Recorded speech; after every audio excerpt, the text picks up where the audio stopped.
Welcome to my new blog. दोस्तों, सुबह की दुनिया में आप सभी का स्वागत है। दोस्तों, अभी बजा है 4:30 और हो रहा है हमारा चारा। आज हम आपको बताएंगे कि डेयरी फार्मिंग में सक्सेस होने के मूल मंत्र क्या है और कैसे डेयरी फार्मर एक सक्सेस होता है, किन बातों पर निर्भर करता है उसके सक्सेस और ग्रोथ। अगर ये बातें अगर जो उसके डेयरी फार्मिंग में ना हुई तो कोई भी डेयरी फार्मर सक्सेस नहीं हो सकता। और हर जो डेयरी फार्मर सक्सेस है उनको इन चीज़ों का अच्छा ज्ञान होगा या फिर वो मतलब कि इस चीज़ से गुजर चुके होंगे, तभी वो सक्सेस होंगे। देखो, सबसे पहले बात कर लेते हैं। देखो, फीड मैनेजमेंट तो मैं आप सभी को बता चुका हूँ। पहले मेरी गाय दूध ज़्यादा देती थी तो मैं फीड ज़्यादा खर्च होती थी। अब दूध कम दे रही है तो फीड मेरी कम खर्च हो रही है। अब देखो, फीड मेरी सिर्फ बची है 1 बोरी। कल फीड अपनी आ जाएगी और ये फीड अभी आज चल जाएगी और कल चल जाएगी। आज आज अभी अभी अभी शाम के टाइम और कल मॉर्निंग में चल जाएगी। दोपहर में फीड हमें लानी पड़ेगी, दोपहर में फीड आ जाएगी, कोई दिक्कत वाली बात नहीं है। अब देखो, फीड मैनेजमेंट क्या है कि जैसे फीड को कम करके देना है, जैसे ही दूध गाय का कम होता है वैसे ही आप अपनी फीड कम कर देना है। अगर फीड कम नहीं करेंगे तो फिर नुकसान में आ जाएंगे, क्योंकि आप उतनी फीड गाय को दे रहे हैं जितना दूध पहले वो देती थी, लेकिन गाय ने दूध घटा दिया है और आपने फीड इसकी उतनी ही रखी है। तो ये एक माइनस पॉइंट है, यहाँ से आप लॉस में जा सकते हैं। सबसे बड़ा कारण एक ये है। दूसरा कारण क्या होता है कि ब्रीड मैनेजमेंट। अब देखो, डेयरी फार्मिंग करना तो सबके बड़ी आसान बात है, लेकिन देख कर क्या करना है कि हमें जो गाय अपने गाय डेयरी फार्म पे लानी है, हमें ना कि सिर्फ दिखावे के लिए गाय लानी है, बाकी ऐसी गाय लेनी है जो अच्छा खासा मिल्क प्रोड्यूस करें और देखने में हष्ट पुष्ट हो। हमारी सारी गाय देखो हष्ट पुष्ट है। अभी ये खाना नहीं खाई इसलिए थोड़ा इसका पेट दबा हुआ है, बाकी सारी फिट गाय हैं। एक गाय मेरी थोड़ी कमज़ोर है, वो स्टार्टिंग से ही कमज़ोर है कि उसमें थोड़ा उसके खुर की वजह से वो थोड़ा अपना खरी ओड़ी कम हो पाती है। देखो बैठी है, बैठने में एकदम परफेक्ट है। ब्रीड फीड, अब ये जो ब्रीड मैनेजमेंट है इसको कैसे करना है। देखो, कहीं भी जब गाय लेने जाए तो भले ही आप 2 गाय लेकर आओ, लेकिन ऐसी गाय लेकर आओ कि जो ज़्यादा मिल्क दे सकें। तो हाई मिल्किंग गाय जिसे हम कहते हैं, अपने डेयरी फार्म पे हमेशा हाई मिल्किंग गाय रखो, जिससे दूध ज़्यादा होगा और गाय चारा उतना ही खाएंगी जितना कम दूध देने वाली गाय खाती हैं, और जितना ज़्यादा दूध देने वाली गाय खाती है, दोनों बराबर चारा खाती हैं। फीड दोनों की बढ़ जाती है, जो ज़्यादा दूध देती है उसको ज़्यादा फीड, जो कम दूध देती है उसको कम फीड। तो ये तो इससे अच्छा यही होता है कि हम वो गाय लेकर आएँ जो ज़्यादा दूध दे, क्योंकि चारा उतना ही खा रही हैं दोनों गाय। ये एक लॉस का सबसे बड़ा कारण होता है कि लोग स्टार्टिंग में सस्ती मद्दी गाय ढूंढ लेते हैं। सस्ती नहीं, अच्छी गाय हमें लानी है। सस्ती के चक्कर में पड़ के डेयरी फार्म बर्बाद नहीं करना है। अच्छे से बेस्ट हमें गाय सेलेक्ट करनी है, तो वही गाय अपने डेयरी फार्म पे मुझे लानी है। देखो, पैर में जो चोट लगी थी काफ़ी गहरी चोट है, अभी भी बना हुआ है, ये जा नहीं रही इतनी जल्दी। चला जाएगा, धीरे धीरे टाइम लगेगा। अब उसके बाद देखो, बात करते हैं। देखो, मिल्क रेट क्या। अब देखो, ये चीज़ें तो डिपेंड हो चुकी कि फीड और ब्रीड मैनेजमेंट। उसके बाद बात आती है कि हमें मिल्क का रेट क्या मिल रहा है। अब जैसे मुझे 32 रुपये में दूध का रेट मिल रहा था, उसमें मेरा महीने 2 महीने तो प्रॉफिट आया। उसके बाद मैं लगभग बराबर चलने लगा 19-20, ठीक है। अब 19-20 में बराबर चलने लगा तो वहाँ से मेरा लॉस तो नहीं हो रहा था, लेकिन मतलब कि ना प्रॉफिट आ रहा था ना वो आ रहा था, ना नुकसान हो रहा था। तो वहाँ पे थोड़ा मैं डीमोटिवेट हो गया। डीमोटिवेट होने का सबसे बड़ा कारण क्या है, वो वाला चारा दे दिन हो गई। डीमोटिवेट होने का सबसे बड़ा कारण क्या है कि दूध का रेट अच्छा नहीं मिलना। सभी डेयरी फार्मरों के साथ ये होता है कि दूध का रेट अच्छा नहीं मिल रहा है और आखिरी में क्या करना पड़ा कि डेयरी फार्म बंद करना पड़ा। तो इससे अच्छा है कि आप अपनी मार्केटिंग करें, बाहर निकलें और पता करें कि हमारे दूध का रेट अच्छे से अच्छा कहाँ मिल सकता है और किस तरीके से अपने दूध को बेच सकते हैं, जिससे हम अच्छा खासा मार्जिन उठा सकते हैं और 32 रुपये से कम 45-40 रुपये तक तो आराम से अपने दूध को बेच सकते हैं। तो एच एफ गाय का एक रेशियो होता है कि हम अपनी गाय का दूध कम से कम 40 से 42 रुपये में अगर जा रहा है एच एफ गाय का, जो कि हाई मिल्किंग गाय होती हैं, तो उनका रेशियो आपको ठीक ठाक आएगा। लगभग 50 से 55% तक मार्जिन आता है डेयरी फार्मिंग में।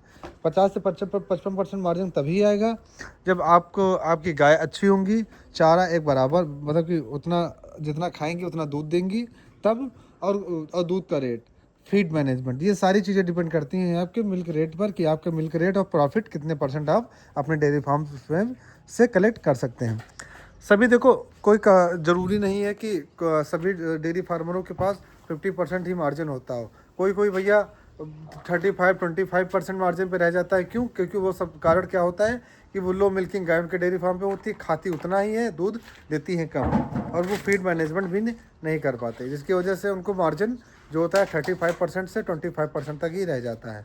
अगर आपको 55% मार्जिन चाहिए तो आपको क्या करना होगा कि हाई मिल्किंग गाय लानी होंगी अपने डेयरी फार्म पे, और दूध का रेट आपको कम से कम 42 से 45 रुपये तक के बीच में मिलेगा, तो आपको 55% मार्जिन आराम से आएगा और आप अपने डेयरी फार्म को आराम से आगे रोटेट कर पाएंगे। तो देखो ये तो डिपेंड करता है हम पे और हमारी मेहनत पे। और दूसरी बात क्या होती है कि देखो स्टार्टिंग जब हम डेयरी फार्मिंग स्टार्ट करते हैं तो काफ़ी कम लोगों को पता होता है कि हमें कैसे क्या और दूध का रेट कहाँ पे अच्छा मिलेगा। तो देखो धीरे धीरे जब हम अपने डेयरी फार्म में समय व्यतीत करते जाते हैं तो हमें पता चलने लगता है कि हम अपने दूध को कैसे किन प्रोडक्टों में कन्वर्ट कर बेच सकते हैं, और कहाँ पे हमें अपने दूध का रेट अच्छा मिल सकता है, कितनी मार्केटिंग हम कर सकते हैं, और कहाँ कहाँ पे कौन सी डेयरी है जहाँ पर हम जाकर अपना दूध सेल कर सकते हैं। जैसे मैंने 6 महीने, देखो स्टार्टिंग में मैं अपना एक्सपीरियंस बता रहा हूँ, 6 महीने स्टार्टिंग में मैंने जो दूध दिया वो मात्र गया 31-32 रुपये। उसके बाद जो मेरा दूध अब जा रहा है 42 रुपये, 43 रुपये, 44 रुपये जा रहा है। तो देखो मुझे देख कर ही सीखा हूँ। 6 महीने तक अपना लॉस कराया, उसके बाद अब प्रॉफिट की तरफ बढ़ रहा हूँ। अभी पीक पर आएगा तो मेरा दिन भर का 4500 से 5000 रुपये का दूध पर डे कलेक्ट होगा, जो कि पहले हो रहा था मात्र 2500 से 3000 रुपये का।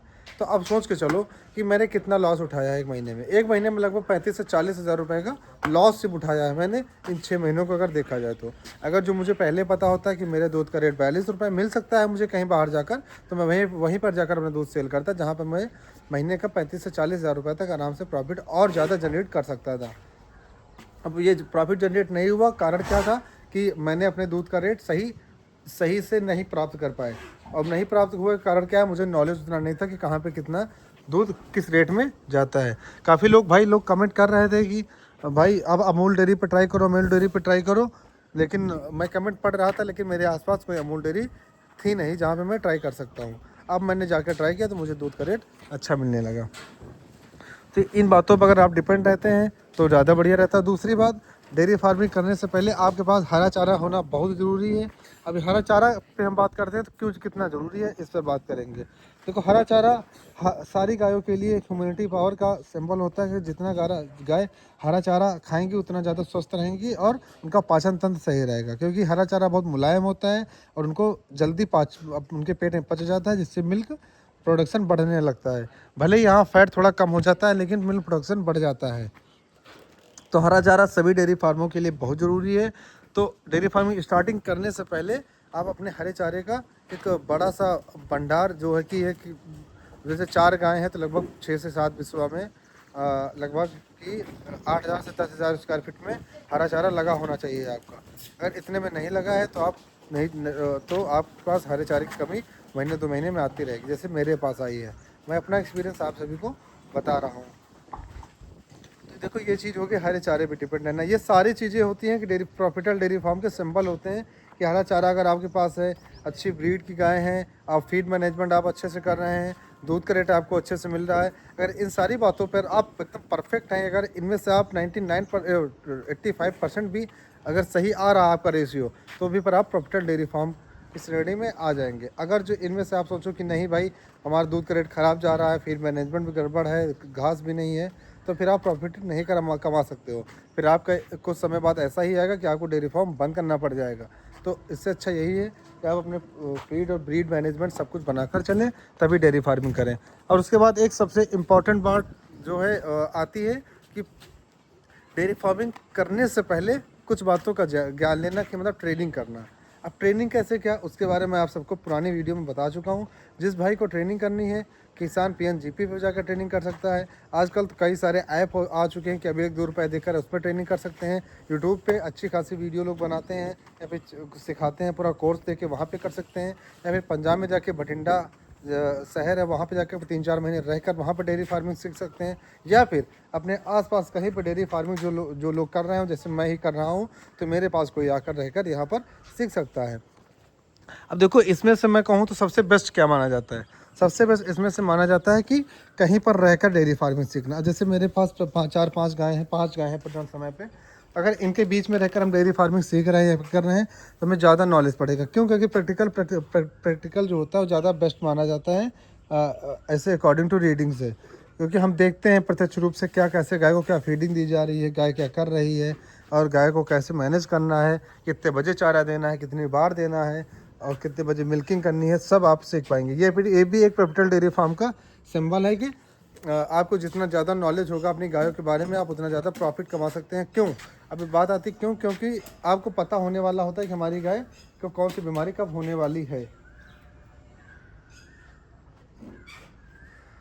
बीमारी होने वाली है उसके पहले आप उसके इलाज कर लेंगे, जिसकी वजह से आप अपनी गाय को बचा लेंगे और नुकसान से बच जाएंगे, एक बड़े नुकसान से। अब देखो, बीमारी होने से पहले अगर आप उसका इलाज कर रहे हैं, फिर हो चुकी है या फिर फर्स्ट स्टेज पे है, तब आप उसका इलाज करें तो जल्दी हो जाएगा। अगर आप बीमारी हो चुकी है, काफ़ी समय हो चुकी, पुरानी बीमारी हो चुकी, तब उसका इलाज करेंगे तो दिक्कत होगी। तो इसीलिए मैं स्टार्टिंग से कहता हूँ कि कोशिश क्या करनी है कि बीमारी आने से पहले या फिर आपको हल्का सा साइन मिले कि हाँ हमारी गाय बीमार हो रही है, ऐसे या सिम्टम्स इसके या खुराहा के, LMP के, FMD के, थनैला के ये सिम्टम्स होते हैं। अगर आपको सिम्टम्स पता होंगे तो आप उसका इलाज कर लेंगे, जिसकी वजह से आप एक लंबे खर्चे से बच जाएंगे। स्टार्टिंग में ज़्यादा खर्चा नहीं आता है दवाइयों का, जब बीमारी ज़्यादा पुरानी हो जाती है तब ज़्यादा खर्चा आता है। तो आपको क्या करना है कि बचना है स्टार्टिंग से ही, और अपने गाय को और अपने डेयरी फार्म को अच्छा बनाना है। इस अच्छा बनाने के लिए किन बातों पर निर्भर करना है, सारी बातें मैं फिर से रिपीट करता हूँ।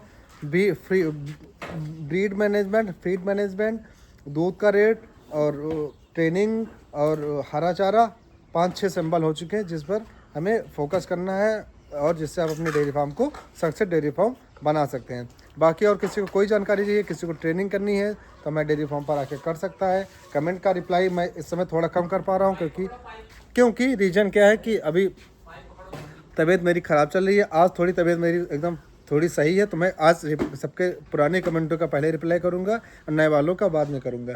तो सभी लोग कमेंट जरूर करें और अपने भाई का इससे प्यार बनाए रखें। और जल्द से जल्द मैं अपनी फुल पेमेंट डोनेट करने वाला हूं, वो भी उसका भी वीडियो आएगा कि मैं अपने आप लोग को देखना ज़रूर कि मैं अपने यूट्यूब की या इंस्टाग्राम की टोटल कितनी पेमेंट कहाँ पर मैंने डोनेट की, उसका भी वीडियो बहुत जल्द आने वाला है। तो सभी लोग अपना प्यार बनाए रखें, लाइक कमेंट शेयर करते रहें और कमेंट जरूर करें और चैनल को सब्सक्राइब जरूर करें। आज कम से कम 1000 सब्सक्राइबर आने चाहिए।